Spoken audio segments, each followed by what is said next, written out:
Guys, welcome back to HTML and CSS tutorial for beginners. In this series we will be talking about margin and padding. In our previous tutorial we talked about the border, the font size, the font family and every other things that we treated. So in this place we will be talking about margin and padding. The CSS margin properties are used to create space around elements outside of any defined border. With CSS, you have full control over the margin. There are properties for setting the margin for each side of an element. You can set it to the top, you can set it to the right, you can set it to the bottom, and you can also send it to the left.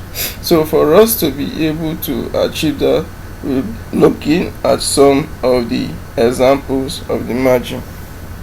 So we try to change the margin of this place, of this our heading. So let's try something like that. We come to this place, which is our heading. Say margin top. So margin top, let's see, let me put a higher number so that you will be able to see it clearly. Margin top, you see that you now give 100 from the beginning, a space of 100 from the beginning to the end. To this actual position, it is from here to here, you now give a space of 100 pieces. So if I don't want that, let me remove it and still show you something.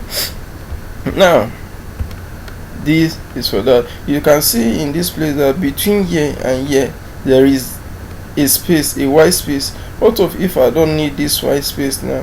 For me to be able to cover this place up, I have to keep the margin of the top a negative margin.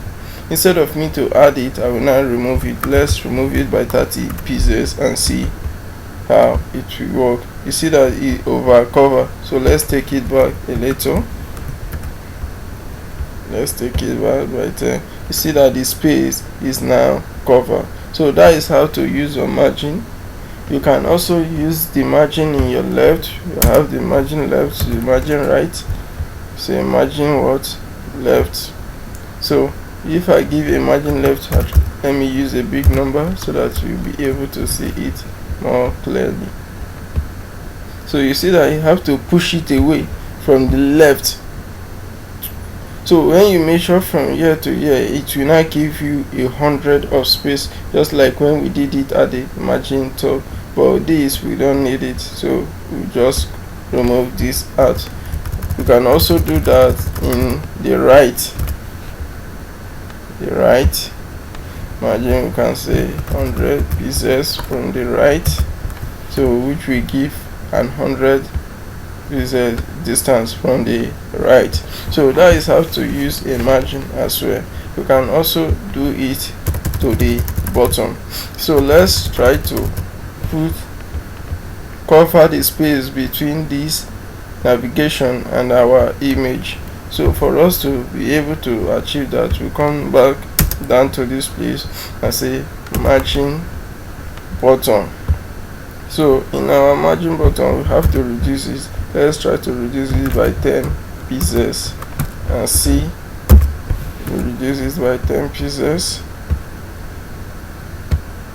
So 10 pieces is not okay. Let's add 20 and see how it works. 20 pieces. So that is for that. Okay, this is the anchor tag and this is the UL tag. Let's put the UL direct. Let's put it in the UL and see how the margin will work in the UL, the margin bottom. So let's give it a minus of 20 pieces. Minus of 20 pieces. You see that it now took it 20 pieces is too much for it. Let's give it a margin of 10. Give it a margin of 10. 10 is even much, so let's use 5. Let's use 5. 5 is even much.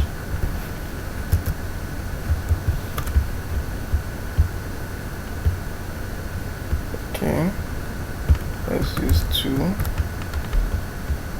Let's see, 2 is much, let's use 1, so that we'll be able to see our line, our border line. So this is how to cover your margin at the bottom or at any given space.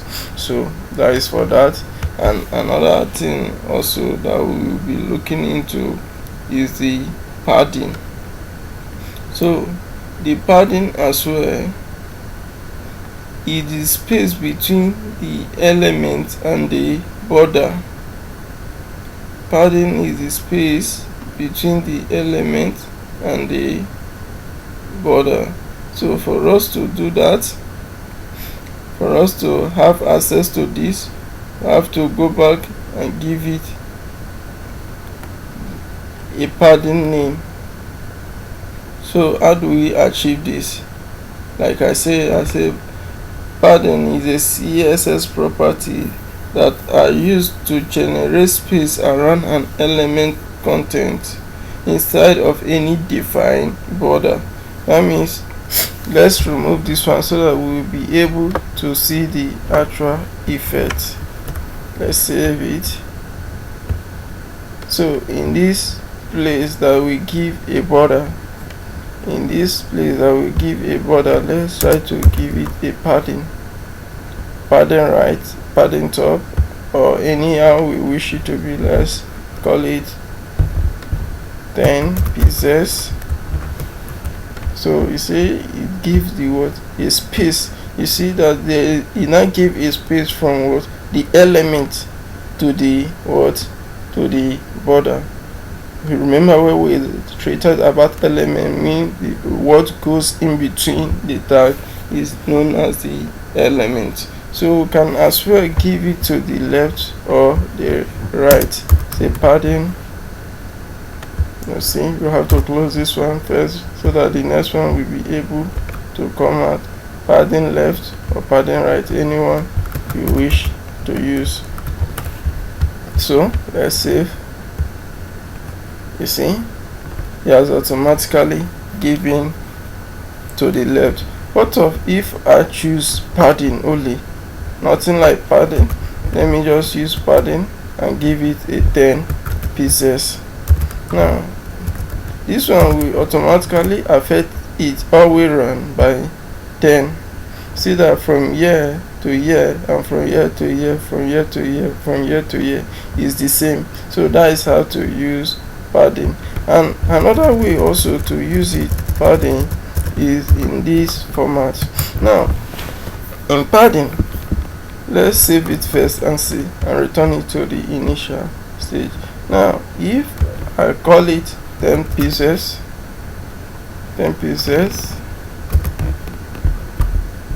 comma, I can as well say 0 pieces, comma, I can as well call it 5 pieces, comma, and 10 pieces. So what this means is that, let's refresh. Now what this means is that this is the up, which is the first one.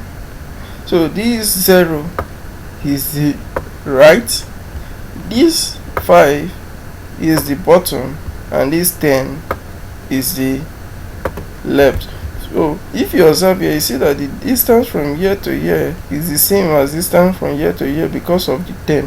While this place, which is the 5, and this place, which is now the 0. So that is for the, or we can as well just call it, give a padding in this way. You can also do the same thing in margin. I forgot to tell you that you can also do the same thing in margin. So this means that from up and down, let it give a margin of 10 pieces, while from left to right, let it give a margin of a padding of 5 pieces. So that is what it automatically does. So that is how to achieve that. And so padding and margin are very crucial element or crucial property in styling, where you have to adjust how your page look like. When we'll be working on our project, we will be dealing on it later. So that is for that for concerning padding and margin. See you on the next tutorial.